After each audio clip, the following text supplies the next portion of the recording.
Well, good evening, everybody, and you're very welcome to the programme. Anti-Austerity Alliance TD Paul Murphy joins us here, having been arrested at 7 o'clock this morning and questioned in relation to the false imprisonment of Taoiseach Joan Burton. That was during a protest in Jobstown in Dublin last November. Paul, you're very welcome to the programme. What happened this morning? Yeah, so we got a doorbell ring at 5 to 7. I went down to open the door, kind of expecting it to be a package, you know, when you get from the postman at that hour. And it was 6 Gardaí, who then, I opened the door, they kind of went to go in and said they were arresting me under suspicion of false imprisonment of Joan Burton and her assistant. I went to put on clothes, they come upstairs. And they come upstairs with you? Yeah, up into the, you know, it's like a duplex, you go upstairs into the apartment. And then I spent, 8.5 hours in the Garda station in Terranure, and of that, almost 4 hours being questioned by detectives. Now, you said, though, during your election campaign that you were elected, or shortly afterwards, that you were elected to break the law. So it was hardly unexpected that this would happen. Well, in that clip, which interestingly was recorded by Irish Water and was used by the Gardaí today, even though it had nothing to do with the protest in Jobstown, what I was referring to was obviously calling for people and myself not paying the water charges, that a boycott of the water charges is the way that it will be defeated. And that's what it was clearly referenced to as well as why would the Gardaí have played that clip to you today? What were they saying when they were showing that to you? They actually just put it to me, oh, you say you were elected to break the law, in an attempt to connect it.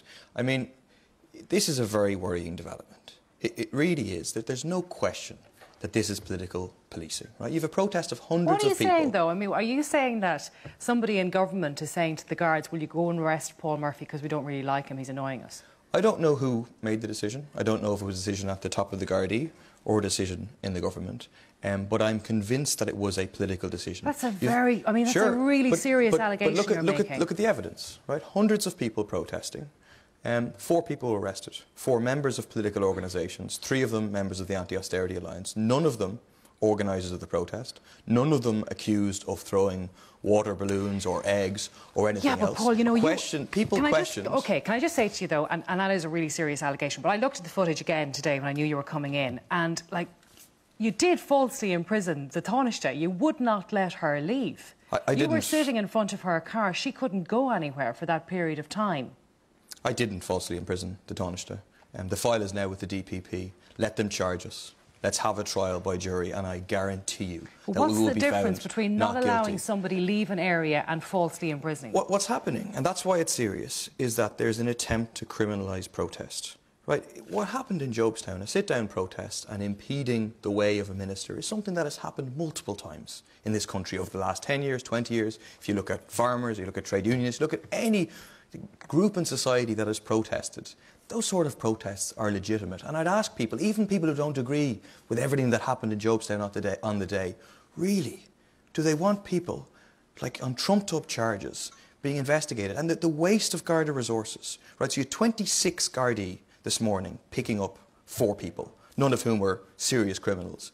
But 4 Gardaí working full-time in Tallaght since November on this, watching 280 hours of CCTV and other footage, and you all said attempting to pin us. You were aware of that, so you would have expected this arrest to happen. See, we heard that this was happening. We heard that, I mean, I think 13 or 14 people had been interviewed. We knew that they were being interviewed with questions about me, trying to pin me as being there, but also as being responsible, which is simply not the case, even though I was never questioned.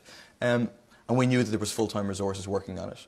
But to be honest, I thought that they'd given up on it because we're not guilty. We didn't falsely imprison the Taoiseach, and they should have known that it would backfire on them. And therefore I was surprised when it happened, because I thought, like, that's November. We're now, what, in the middle of February? Will this change the nature of the anti-water protests and your involvement? I mean, did you get any sort of a fright today when this happened? I got a fright when you open the door and there's the Gardaí. But you've been arrested before. But I'm not going to be intimidated by Gardaí arresting me, by political policing happening, by attempting to criminalise protesters, right? Because that's what I think. That's why I think they have 6 Gardaí.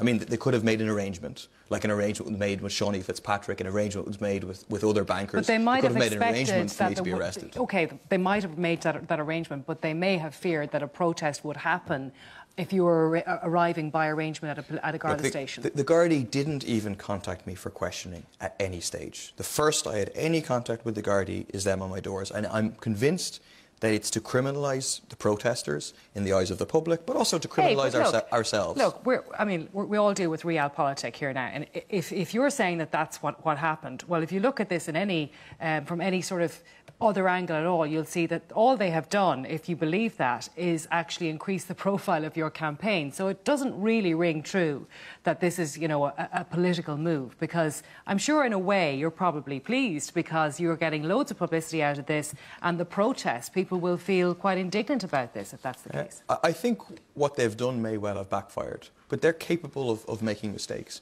But I think what they're trying to do is they're trying to cut off the so-called middle ground away from the anti-water charges movement. And that's why the criminalisation comes in. It says that protest is illegal, protest is criminal.